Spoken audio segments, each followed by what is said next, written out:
He cost $80. No pedigree, no papers, no training, pulled off a truck, headed straight for the slaughterhouse. By every standard the sport used, this horse could not compete, not against animals worth more than houses. And yet this same $80 reject went on to outjump and outscore America's wealthiest stables in front of the most famous arena in the country. This is how a horse who could not compete ended up beating everyone. His name was Snowman. He had no pedigree, no papers, no breeding worth recording anywhere. The kind of horse the wealthy world of show jumping never looked at twice. He became the greatest jumper of his generation, a national celebrity who outleapt million-dollar champions. This is the story of the horse they sent to die, and the man who saw something in his eyes that nobody else could see. It begins in 1956 at a livestock auction in New Holland, Pennsylvania. A Dutch immigrant named Harry de Leyer, who had survived the German occupation of the Netherlands before building a new life on Long Island as a riding instructor, arrived late after the good horses had already sold. The only animals left were the rejects, already loaded onto a truck bound for the slaughterhouse. Among them was a thin grey gelding, mud-caked, his legs scarred from years in a plow harness. By every rational measure, he was finished. But when de Leyer paused, the horse turned and looked back at him, calm and steady, and something in that look stopped him cold. He paid $80 and pulled the horse off the truck just before it left for the killing floor. As the first snow of winter fell that evening, the de Leyer children named him Snowman. At first, Snowman was exactly what de Leyer had brought him to be, a quiet, gentle lesson horse the children could climb all over and ride bareback into the pond. There was no sign of the champion hidden inside him. Then de Leyer made a decision that should have ended the story for good. He sold him to a neighbor, except Snowman had other plans. Within days, the horse had jumped the neighbor's fences and come home. The neighbor returned him, Snowman jumped out again, the fences were raised again and again, eventually up past 5 feet, heights no plow horse should clear. It made no difference. Snowman cleared them every time and came home. And that is the moment the secret revealed itself. The lazy-looking plow horse pulled off a slaughter truck could jump extraordinarily on pure instinct just to be near the man he trusted. De Leyer bought him back and spent 3 months training him. Then he did something the polished world of show jumping found almost offensive. He entered a former plow horse with no breeding into elite competition against the finest and most expensive thoroughbreds in the country. The establishment expected him to be humiliated. He was not. He won and kept winning with a strange, casual style, a heavy horse who lumbered up to enormous fences and unfolded over them with startling power, often clearing the bars by a wide margin. He did not look anything like the elegant, finely bred champions around him. He looked like exactly what he was, a working horse who had simply decided that he could fly. The press called him the Cinderella horse. One rivalry captured the whole story in a single image.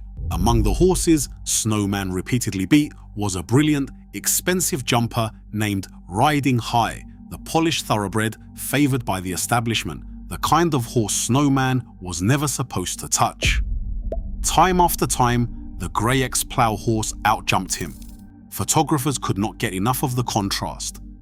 And one famous magazine photographer captured Snowman in mid-flight, ears pricked, the picture of pure joy, on his way to beating a horse worth more than a house. Those images ran in the biggest publications in America, and they let millions of ordinary people look at a photograph and see themselves soaring.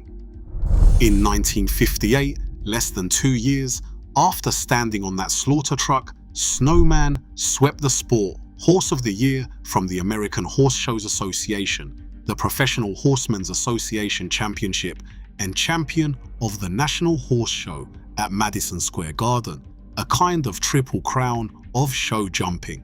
The story exploded across America. The New York Times covered him. Life magazine featured him twice. Johnny Carson climbed a ladder on television just to sit on his back. A horse worth less than a tank of gasoline now had his own fan club. Some purists muttered that it was a fluke, that a common grade horse had no business beating carefully bred champions and would eventually be exposed. In 1959, Snowman answered them the only way the arena respects. He returned to Madison Square Garden and won the Open Jumper Championship again, the first horse ever to take the title 2 years running. The fluke had happened twice. He was simply the best in the country. Through all the fame, Snowman never stopped being a family horse, swimming in the pond with the children after soaring over 5-foot fences in front of roaring crowds. He performed for more than a decade until Delia retired him to a standing ovation, lived out his years on the farm, and died in 1974 at 26. In 1992, he was inducted into the Show Jumping Hall of Fame, a former slaughterhouse reject enshrined among the greatest athletes the sport has ever known. His story became a #1 best-selling book and an acclaimed documentary film. So how does a worn-out plow horse, hours from death, with no breeding and no training, become a national champion who beats the wealthiest stables in America? Part of the answer is raw talent nobody had bothered to look for. But the deeper answer is the same thing that pulled him over those farm fences in the first place. It was never about the ribbons.